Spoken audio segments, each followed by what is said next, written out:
Whether you're brainstorming or reviewing details, zooming is essential. To get the most out of your interactive display, it is helpful to know how to zoom in on a smartboard. Let's start with the Whiteboard app.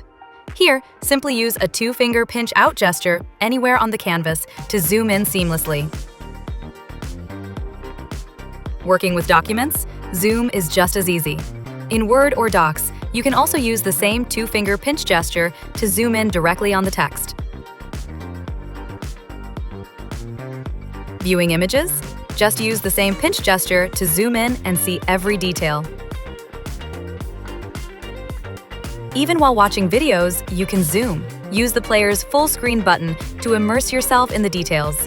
From whiteboarding to documents, from images to videos, NearHub Pro adapts to your workflow. Zoom in on your potential.